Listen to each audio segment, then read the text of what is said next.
Buni hidini ishtaha ochadi-yu, quyi ovqatlarni yoniga qo'shib yeyishga mazali soat tayyorlaymiz. Karamni yarmini yirik qilib kesib olamiz. Kattaroq idishga solamiz.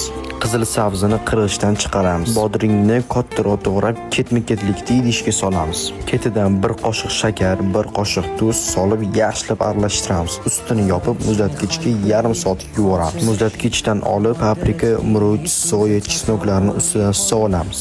Qizib turgan yog'ni quyib, yaxshilab ezib aralashtiramiz. Ana endi 1 bog' kashnishni to'g'rab, uni ham solib bitta aralashtiramiz.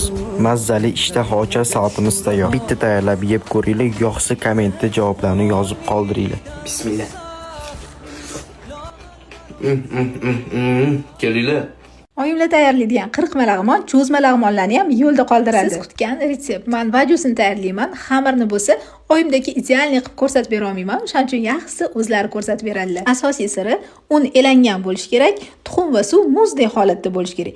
Yaxshilab mushlab, uzoq tindirish kerak. Xamirga qancha ishlov berilsa, shuncha oson yoyiladi. To'rtga bo'lib tindirishga qo'ydilar. Men bo'lsa sho'rvasini tayyor qilib oldim. O'choqniki boshqacha bo'ladi-da. Lag'monni xamiriga suv qo'yib yubor degandilar. Ko'zim shu idishlarga tushdi. Bu chelakda yozi bilan olcha olxo'ri kompotlari qaynatilgan. Bu qolipda bo'lsa, deyarli har kuni oyimlar uchun maxsus non pishiriladi.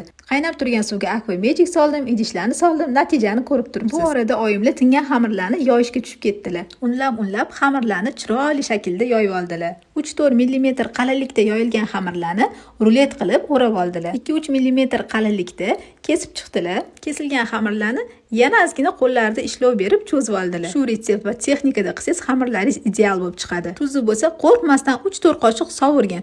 O'shanda xamir ezilib ketmaydi dedilar. Xamir suv yuzasiga chiqqanda deyarli pishgan hisoblanadi. Xamirni olib muzdek suvga chayvordilar, suvlarini silg'itib, yopishib qolmasligi uchun yog'lab yordilar. Menga bilsam, bunisi yon qo'shnilari uchun ekan.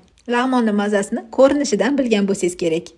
Bugun katta-yu kichkinaga birdek yoqadigan temir, oqsil va kletchatkaga boy foydali tayoqchalar tayyorlaymiz. Farzandingizga tayyorlab bersangiz, har xil zararli pis va kireshkilarni unutishi aniq. Oldindan 7-8 soatga ivitib qo'ygan chechevitsamizga 2 dona sarimsoq, zaytun yog'i, tuz va 2 osh qoshiq zig'ir urug'idan qo'shib, bir xil massa bo'lguncha blender qilib olamiz. Tayyor massani oddiy paketga solib, uchini qaychi bilan kesib olamiz va videoda ko'rsatilgandek qilib shakl chiqarib olamiz. Ustiga xohishga ko'ra kunjut sepib, qizib turgan duxovkaga 30-35 daqiqa jo'natamiz. Chips va kireshkilarni yaxshi ko'rib yeydigan tanishingizga jo'natib, bundan ham oson va foydali videolarni o'tkazib yubormaslik uchun menga obuna bo'lishni unutmang.